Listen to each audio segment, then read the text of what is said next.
अचल परिपूर्ण है, परंतु इसमें भ्रम हो रहा है कि मैं जन्मा हूँ और मैं मरूंगा, मैं आता जाता हूँ, मैं भूखा प्यासा सुखी दुखी हूँ। यह सत्य में असत्य का भ्रम है। हे आत्मन, सारे संताप का कारण इतना ही था कि तूने अपने को आत्मा रूपी महासमुद्र नहीं जाना, बल्कि एक तरंग रूप देह मान रखा था। प्रत्येक जीव का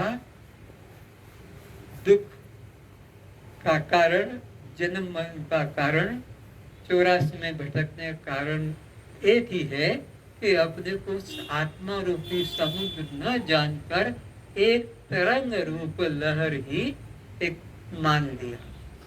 जब तक तू अपने को एक देह में सीमित मानेगा, तब तक तेरा यह जन्म मरण का चक्र या दुख बंधन छूटेगा नहीं। और जब तू ये जान लेगा कि मैं अखंड सच्चिदानंद स्वरूप आत्मा हूँ, तब तुझे कोई दुख दर्द स्पर्श भी नहीं कर सकेगा। तूने मन को, मन के धर्मों को अपना मान रखा था, यही तेरे दुख का कारण था। दुख का कारण क्या था हम सभी जीवों का? फिर बोलो। मन को, मन के धर्मों को अपना मान रखा था। क्या मन को और मन के धर्मों को अपना मान लिया था, जबकि मन मेरा दृश्य है, मैं मन का दृष्टा हूँ। मैं मन के आने जाने को, चंचल शांत को, सुखी दुखी होने को, कर्ता भोक्ता होने को, पापी पुण्यात्मा होने को मैं तो जानने वाला हूँ। पर तूने अपने को मन ही मान लिया, यही तेरे बंधन का कारण था। अज्ञान दीपक के जल जाने से अज्ञान अंधकार मिट गया। अब क्या हो गया? मेरे संग से, गुरु के संग से वो जो अज्ञान अंधकार था, रस्सी में सर्प कब तक दिखता है? जब तक अंधकार है। जब प्रकाश का संबंध हो जाता है तो वो सर्प भ्रांति चली जाती है। तो जब तक सद्गुरु नहीं मिला है, ज्ञान के चक्षु नहीं खुले हैं, तभी तक इस देह को, इस चमड़े के शरीर को मैं मानता है। पर अब मेरे संबंध से तूने ये जान लिया कि यह देह मैं नहीं हूँ, तो अब तेरा बंधन भी समाप्त हो गया है। श्रद्धस्त्वतात श्रद्धस्त्वनात्र मोह कुरुष्व भोः ज्ञान स्वरूप भगवानात्मा त्वं प्रकृतेः परः। हे तात, मेरे वचनों को सुनकर श्रद्धा कर, तू अपने आप को पहचान और दीनता को छोड़ सुखी हो जा। भगवान श्री कृष्ण जी भी यही कहते हैं, श्रद्धावान लभते ज्ञानम। शिष्य का कल्याण इसी में है कि वो गुरु को साक्षात परम ब्रह्म जाने, गुरु को नर न समझे, नारायण समझे। क्योंकि नारायण की अनुभूति नारायण करा सकेगा, कोई नर नहीं करा सकेगा। और हम गुरु को नर समझते हैं अपनी तरह, कामी, क्रोधी, लोभी, मोही, राग द्वेष युक्त। तो गुरु के वचनों में पूर्ण श्रद्धा करो कि जो गुरु अगर वो दिन में कह दे कि क्या चंद्रमा का प्रकाश है, तो फिर मत कहना कि चंद्रमा तो रात को होता है, दिन में तो सूर्य। गुरु जी आप कहते ना, बिल्कुल सत्य वचन महाराज। रात्रि को कह दे कि क्या सूर्य चमक रहा है, तो भी सत्य वचन। गुरु के किसी भी वचन में तुम्हारी बुद्धि लगाना, अपने आप की आंखें फोड़ना है। तो तू मेरे वचन में विश्वास कर, उसमें संदेह मत कर। तू साक्षात परिपूर्ण ब्रह्म है, तू मनुष्य नहीं है। आगे, तू ज्ञान स्वरूप भगवान स्वरूप आत्मा है। और तू कैसा है? ज्ञान स्वरूप आत्मा है, तू साक्षात भगवान है। तू अपने को इस कपड़े से अलग देख। ये कपड़ा जो देह रूपी वस्त्र है, यह तू नहीं है। ये तू अभी धारण किया है और अभी कुछ दिनों में इसका परित्याग कर देगा। ये देह रूपी वस्त्र ये पुराने वस्त्रों की तरह है। वासांसी जीर्णानि यथो विहाय नवानि गृणाति नरो प्राणी तथा शयनानि जीर्णानि देहा। ये जो देह है पुराने वस्त्र को जैसे त्याग कर नया वस्त्र धारण कर लिया जाता है, ऐसे ही ये जीवात्मा भी अन्यानि संयाति नवानि देहि, नया शरीर ले लेता है। अष्टावक्र जी जनक की स्थिति को दृढ़ कराने के लिए 2 बार कह रहे हैं, देख, श्रद्धा कर, मेरे वचन, शास्त्र वचन और अपने अनुभव प्रमाण द्वारा जो बात सिद्ध हो जाती है उसमें फिर संदेह करना पतन का कारण है। क्या क्या? गुरु के वचन में, शास्त्र के वचन में और अपने अनुभव में फिर संदेह करना, यह तो पतन का ही कारण है। इसलिए कभी शास्त्र वचन में कि गुरु के वचन में और अपने साथ अनुभव में संदेह नहीं करना चाहिए। जब तीनों एक हो जाते हैं तो उस बात को ब्रह्म वाक्य समझना चाहिए। हे परंतप, इस आत्मधर्म राज विद्या में श्रद्धा रहित पुरुष परमात्मा को न प्राप्त होकर बारंबार संसार चक्र में भ्रमण करता है। कौन संसार चक्र में बारंबार भ्रमण करता है? जो इस ब्रह्म विद्या को, इस अखंड तत्व को, ब्रह्म तत्व को, आत्म तत्व को संदेह करता है। नहीं, ये मैं नहीं हो सकता, मैं साक्षी नहीं, मैं तो दृष्टा हूँ, नहीं मैं तो करता हूँ, ऐसा जो मानता है तो उसका कभी कल्याण नहीं होगा। जिसे सद्गुरु एवं सत्शास्त्र द्वारा जाने गए विषय में संशय एवं अश्रद्धा रहती है, ऐसा विवेकहीन और श्रद्धा रहित संशय युक्त मनुष्य परमार्थ से अवश्य भ्रष्ट हो जाता है। जैसे आप लोगों ने ये अनुभव किया कि जिसको भी मेरा कह के बता देता हूँ मैं उससे अलग, साधारण ज्ञान, जिसको भी मेरा कह दिया तो उधर के ही सब मेरा मेरा बताते हो, ऐसा नहीं, इधर भी तो मेरा मेरा बताते हो। मेरी आंख, मेरा कान, मेरी नाक, मेरा दांत, मेरा मुख, मेरे ओठ, मेरे नाखून, मेरा बाल, तो फिर उसी तरह जैसे उनको तुमने अलग जाना, इस तरह इसको भी बिल्कुल वैसे ही अलग जाना। अब इसमें कोई संदेह करे कि वो तो मुझसे अलग है लेकिन ये तो मैं ही हूँ, तो इस व्यक्ति का कल्याण नहीं होगा। जिसको मेरा कह के जान लेता है, बता लेता है, फिर भी उसको मैं करके मानता है, वह लोक व परलोक के सुख से वंचित रह जाता है। कौन व्यक्ति? जो कि मेरा को मैं मान कर रहता है, वह न लोक का सुख मिलता है उसे, न परलोक का, दोनों ओर से गिरता है। जितेंद्रिय, साधन परायण और श्रद्धावान मनुष्य ज्ञान को प्राप्त करके बिना विलंब भगवत प्राप्ति रूप परम शांति को प्राप्त होता है। जितेंद्रिय, जिसने अपने मन को अपने वश में कर लिया है, उसको जितेंद्रिय कहते हैं। और ये भी जान लो कि इंद्रियां 10 नहीं है। कहने को, बताने को हम 5 ज्ञानेंद्रियां और 5 कर्मेंद्रियां बताते हैं, पर इंद्रिय तो एक ही। अगर 10 इंद्रिय होती तो 10 इंद्रियां अपना अपना साथ साथ काम करती। आँख देखती रहती, कान सुनता रहता, वाणी बोलती रहती, नाक सुनती रहती, मुख चबाता रहता, लेकिन ऐसा नहीं है। जब देखने का काम होगा तब वो सुनने का काम रुका रहेगा, और जब सुनने का काम होगा तब देखने का काम रुका रहेगा। एक साथ दो कभी भी नहीं होते। तो जो जितेंद्रिय है, जिसने कि अपने मन को वश में कर लिया है, अब कुछ लोग ऐसा भी कहते हैं, बड़ा मुश्किल है मन को वश में करना।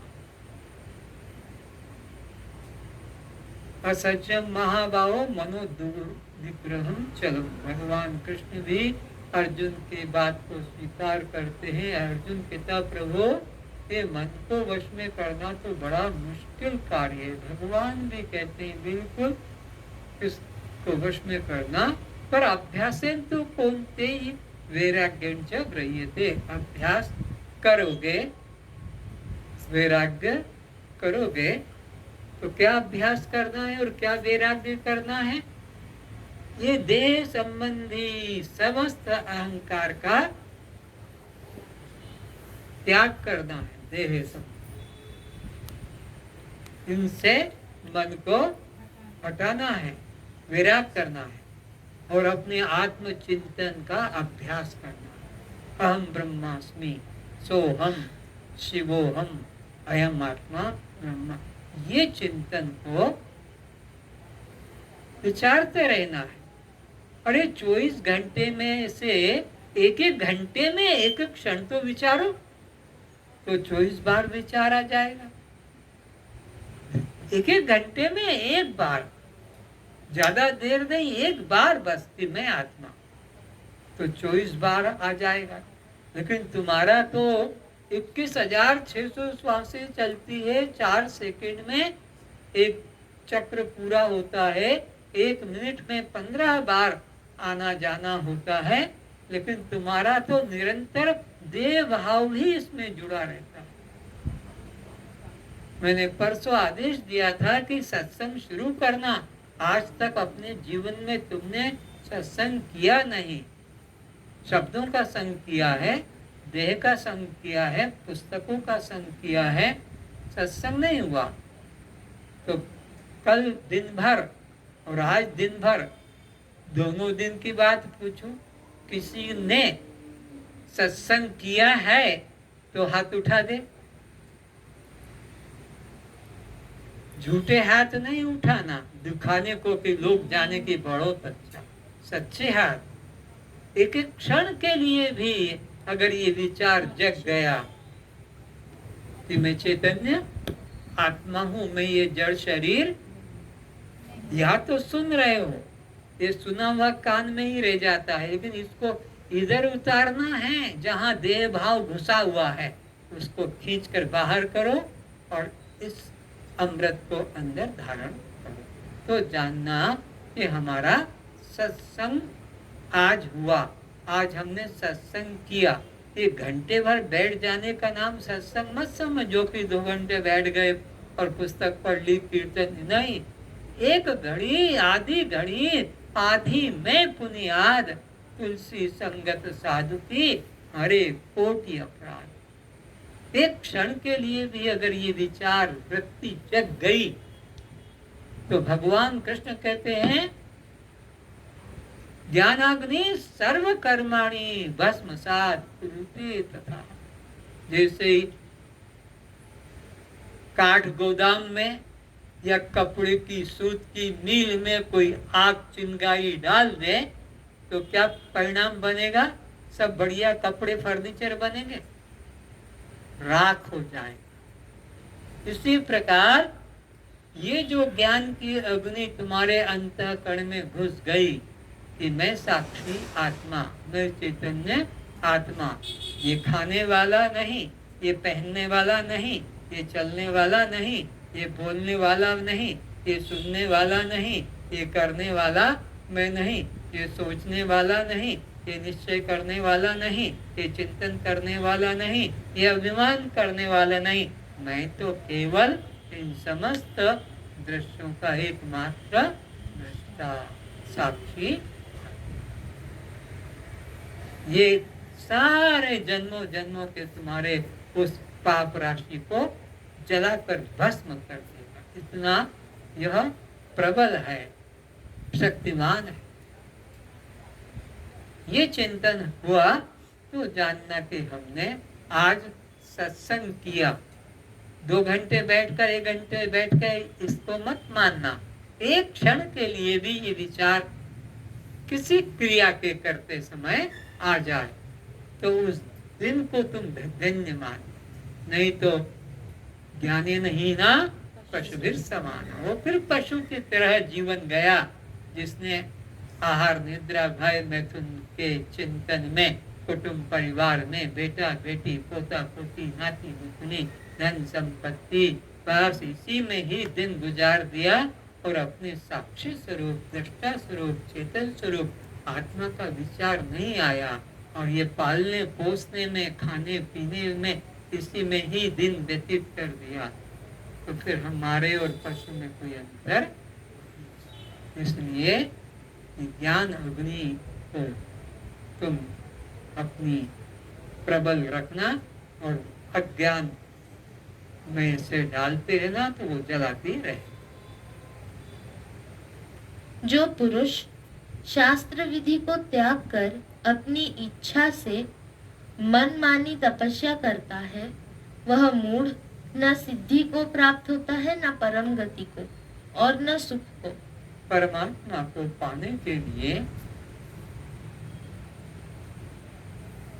उसको भगवान के वचन है तस्य कार्यम न विद्यते, उसके लिए कुछ भी कार्य करने की कर्तव्यता नहीं है। अगर वो करता है तो फिर अभी वह अपनी मंजिल से दूर है।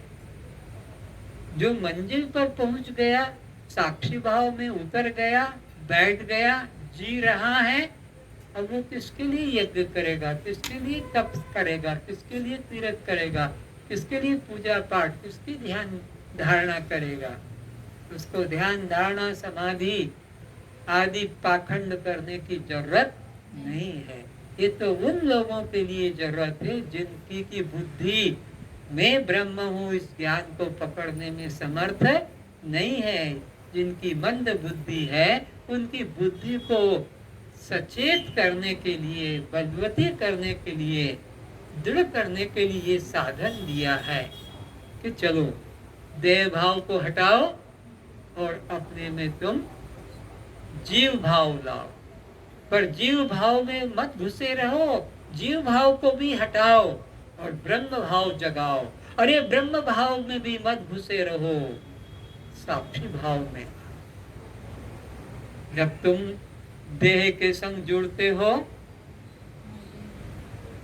तो देह को प्राप्त हो जाते हो। जब तुम मन के साथ जुड़ते हो तो जीव भाव में जुड़ जाते हो, और जब तुम जीव में जुड़ते हो तो बंध मोक्ष में जुड़ जाते हो। तुम साक्षी में जुड़ जाओगे तो तुम ब्रह्म में जुड़ जाओ। साक्षी भाव ब्रह्म में जोड़ता है, सुख दुख आपको जीव में जोड़ता है, ये भूख प्यास प्राण में जोड़ती है और जन्म मरण देह में जोड़ता है। ये देह भाव तमोगुण का है, ये जीव भाव रजोगुण का है, और ये ब्रह्म भाव सतोगुण का है। तमोगुण जन्य देह भाव, रजोगुण जन्य जीव भाव, और सतोगुण जन्य तुम्हारा ब्रह्म भाव। और तुम्हें तो गुणातीत होना है, साक्षी भाव गुणातीत है। भगवान कहते अर्जुन त्रिगुण्य विषया वेदा निस्त्रय गुण्य भावार्जुन निर्द्वंदो नित्सत्वस्थो निर्योगक्षेम आत्मवान। तो अपने को आत्मा रूप जान, निर्योगक्षेम। तो निर्गुण निराकार निर्विकल्प स्वरूप तेरा है। तो इन तीनों गुणों से ऊपर उठ जा। न तू देह भाव में रहे तमोगुण में, न जीव भाव में रहे रजोगुण में, न सत्वगुण में, ब्रह्म भाव में रह तो ब्रह्म भाव से भी ऊपर हो जा। ये तीनों भाव बंधन रूप है, आवागमन डालने वाले हैं। चाहे देह भाव हो कि जीव भाव हो कि तुम्हारा ब्रह्म भाव। भावातीतम त्रिगुण रहितम सद्गुरुम तम नमामि। तुम कैसे हो? भावों से अतीत हो, कोई भाव में मत फंसो। सीढ़ी चढ़ने के लिए है, ना कि बैठने के लिए है। ये देह भाव, कर्ता भाव, दृष्टा भाव सीढ़ियां, लेकिन तुम केवल शुद्ध आत्म तत्व हो। मैं तत्व, उसी में ठहर। इसलिए इससे तेरे लिए इस कर्तव्य और अकर्तव्य की अवस्था में शास्त्र ही प्रमाण है। तो जो शास्त्र कहे उसके अनुसार अपनी दिनचर्या को बनाना, अपने आप या मूर्ख समाज को देखकर तुम उसको मत करने चलना कि सुबह उठो 2 बाल्टी पानी घर के दरवाजे पे डालो, फिर वहां पर एक लाल रंग की कुछ तिलक बना दो, फिर उसमें दीपक जला के हाथ जोड़ लो, बस ये हो गई तुम्हारी दिनचर्या, ये हो गया तुम्हारा भजन। सुबह उठ के हनुमान चालीसा पढ़ लो, गीता पढ़ लो, रामायण पढ़ लो, दिन भर पाखंड करो।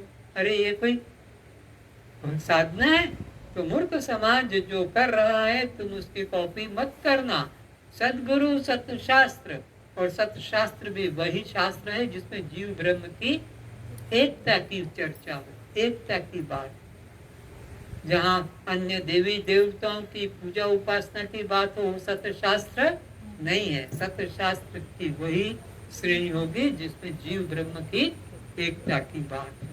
और वही सत्संग को सत्संग मानना जहाँ जीव ब्रह्म की एकता की चर्चा चिंतन चल रहा हो, ढोलक मंजीरा बज रहा हो और भजन भी चल रहा हो, कीर्तन, वो सत्संग नहीं, ये जीव ब्रह्म की एकता। और वही गुरु सच्चा गुरु है जो जीव ब्रह्म की एकता का तुम्हें अनुभव जगा रहा हो। भगवान अलग है, भक्ति करो, उसका ध्यान करो, वो सदगुरु कभी नहीं बताएगा। सदगुरु न तुम्हें ध्यान में फंसाएगा, न तीर्थों में फंसाएगा, न कर्म में फंसाएगा। सदगुरु तो तुम्हारे शुद्ध स्वरूप में तुम्हारे को बिठाएगा।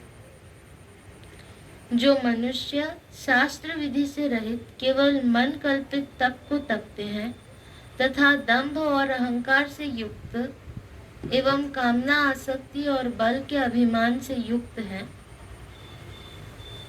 अब कहाँ लिखा है कि तुम सर्दी में बिना कपड़े के रहो, गर्मी में बिना चप्पल पिए सड़कों पे चलो? कहाँ लिखा है ऐसा कि तुम वर्षा में बिना छाता लिए और घूमो?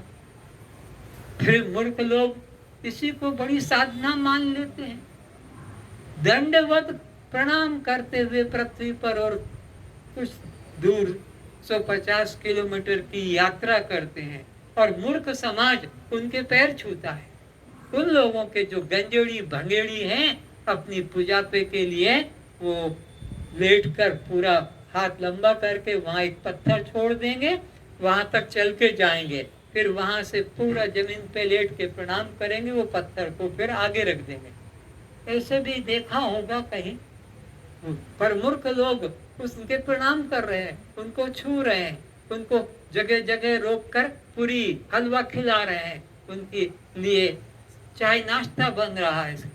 ये सरकार उन पागलों के लिए सड़कें जाम बंद करवा देती, कार वगैरह बंद। बीमार है तो भी मरेगा, लेकिन उनको पहले कावड़ियों को पहले जगह दी जाएगी। तो कावड़ियों को ये हरिद्वार से आ रहा था, 25-30 किलोमीटर मुझे वापस गाड़ी लेकर जाना पड़ा। सुशील और यह संजय मेरे साथ थे। क्यों? वो ये कावड़िया इधर से निकलने वाले 1 घंटे पहले से रास्ता बंद कर दिया, जबकि हमको 10 मिनट में वो रास्ता पार हो जाता, लेकिन पुलिस खड़ी है, नहीं जाने दिया। मूर्खों के लिए सरकार नियम बना देती है, इतने समय तक ये रास्ता पब्लिक के लिए बंद रहेगा, कावड़िया जाए। तो मूर्ख समाज जो करता है तुम उसकी कॉपी मत करना, बल्कि जो सदगुरु सतशास्त्र कहते हैं उसका पालन करना। जो शरीर रूप से स्थित भूत समुदाय को और अंतःकरण के साक्षी रूप में स्थित मुझ परमात्मा को भी कृश करने वाले हैं। वे लोग जो ऐसे कष्टप्रद उपवास तपस्या करते हैं, वो इस शरीर को भी क्रश करते हैं और इसमें छुपे हुए रहने वाले मुझ आत्मा को भी दुखी करते हैं। ऐसे लोगों को मैं आसुरी स्वभाव वाला बताता हूँ। आसुरी स्वभाव वालों का कल्याण नहीं होगा। कौन है आसुरी स्वभाव वाले? जो इस शरीर को भी क्रश करते हैं और इसमें रहने वाले मुझ चैतन्य आत्मा को भी दुखी करते हैं।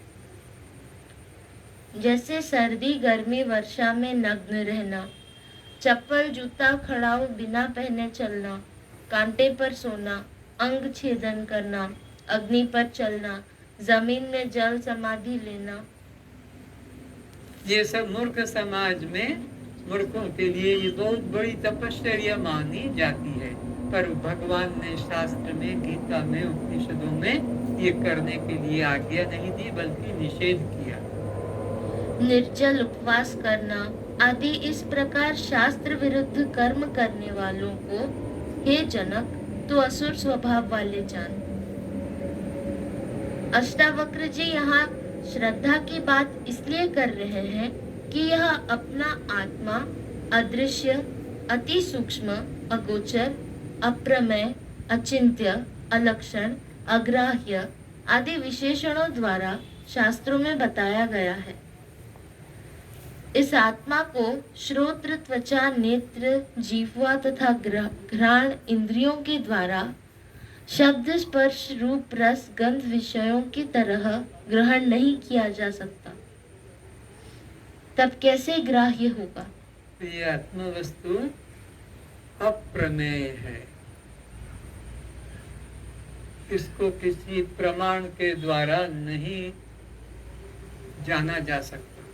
जैसे हमें रूप जानना है, आंख हमारे पास में प्रमाण है। हमें किसी की बात सुनना है, हमारे पास कान प्रमाण है। हमें किसी का स्वाद जानना है तो जिह्वा प्रमाण है। गंध जानना है, नासिका प्रमाण है। आत्मा ऐसे न शब्द है, न स्पर्श है, न रूप है, न रस है, न गंध है। तो आत्मा को ये पांचों इंद्रियां जानने में असमर्थ है, अप्रमेय। आत्मा कभी यह रूप या वह रूप में नहीं जानी जाती है। आत्मा तो केवल मैं रूप में ही जानी जाएगी। आत्मा को मैं रूप में ही जाना जा सकता है। यह तो मध्यम पुरुष हो गया, वह तो अन्य पुरुष हो गया। परमात्मा तो पुरुषोत्तम है, फर्स्ट पर्सन उत्तम पुरुष। और फर्स्ट पर्सन उत्तम पुरुष का सर्वनाम क्या है? मैं और हम। मध्यम पुरुष का सेकंड पर्सन का क्या है? दाऊ, यू, तू, तुम, आप। और थर्ड पर्सन का ही, शी, इट, वह, वे, वो। परमात्मा न वह वे करके जाना जाएगा, न परमात्मा तू, तुम, आप करके जाना जाएगा। आज तक भी परमात्मा ने जिसने भी जाना है तो मैं रूप में जाना है, अपने अंदर ही मैं रूप में जाना है। उन्होंने कभी यह या वह रूप में नहीं जाना।